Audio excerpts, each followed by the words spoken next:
Ooh, what's this? Oh, that's for me. It's a pie shield. A pie shield. Yeah, I know I don't make pies very often, but when I do, I... Right, you think they're going to attack you. I get it. Wait, what? Shut up. Hey, hun, what are you doing? I'm making it better, see? Why? Because now it's made out of the tastiest metal on Earth. Vibranium! Huh? Alright folks, I've heard your calls. You've said more dad jokes.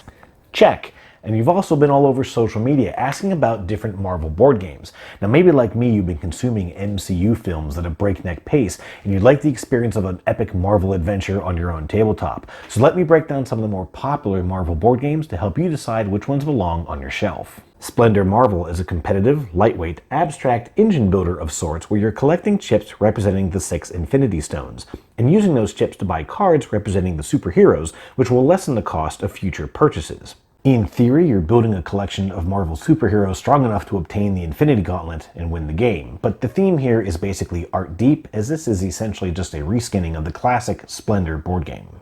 5-Minute Marvel, which Tom Vassell points out, it's not a 5-minute game, it's a half-hour game, is a cooperative game where players are racing against a literal clock, playing cards from their hands to match symbols on the top card of a villain deck. Now you get 5 minutes to work your way through each deck of baddies and each progressive villain. This game does give you a feeling of a frantic battle, even if the combat is a bit abstracted, and you do get to play as one of a few specific Marvel superheroes. Love Letter Infinity Gauntlet is a 1 versus many game where one player is Thanos and the other players are the heroes.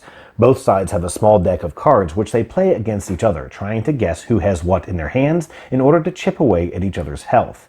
The game is also fairly quick and does give you the feeling of an epic battle. In addition, the Thanos player gets to signify their victory with a satisfying snap. Crap, sorry, I kind of forgot how that works. Anyways, I covered these games first because these are essentially one and done purchases. None of these games have any expansions out, at least as of right now. So if it's an epic Marvel experience and a little taste of poverty you're looking for, well, you'll have to stay tuned for my next episode. Until then, cheers.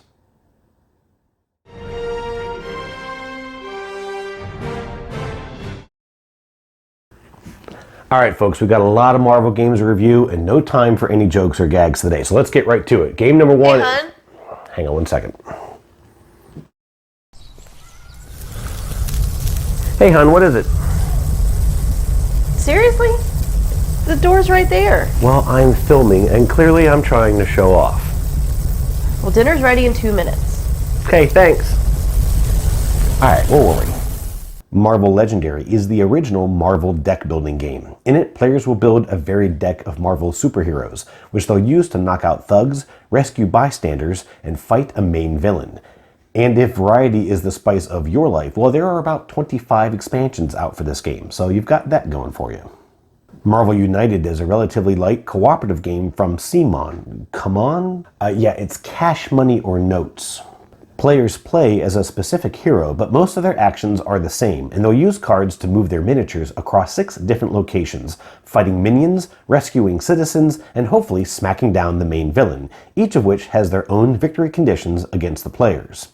Players can share their actions from one move to the next, which gives the impression of those epic combat combos from the MCU films. Now, the base game of United is available in most big box stores, while the expansions can be found on the secondary market for the cost of, your firstborn child. Marvel Champions is the newest cooperative living card game from Fantasy Flight Games, where players pick a specific hero using a pre-made or custom-made deck of cards. Players work together against a specific villain deck, which can also be wildly customized. In addition, players may be forced to deal with the nemesis or backstory of their chosen hero. Now, while this game is just stacks of cards on your table, it is an immersive experience of calculated risks against an ever-changing game state. Then again, with 19 expansions already out and more recently announced, Marvel Champions could become the arch-nemesis to your wallet. Lastly, we have Marvel Crisis Protocol. Now, unlike the last several titles, this is a 2-player competitive-only game, and only the second option on this list that lets players step into the shoes of the Marvel villains. Protocol is a tabletop miniatures game with detailed components, interactive terrain, and unique powers for both heroes and villains. Now, honestly, I don't think any of these games gives a better experience of an epic battle between the good and evil of the Marvel Universe. That is, if you're willing to shell out some serious coin for content and invest some significant time into painting and detailing in order to obtain the full experience. Alright, so there you have it. A wide range of themes and mechanisms for the Marvel fan of nearly every budget. Alright, Avengers Assemble. I've always wanted to say that. Cheers. Ow! See?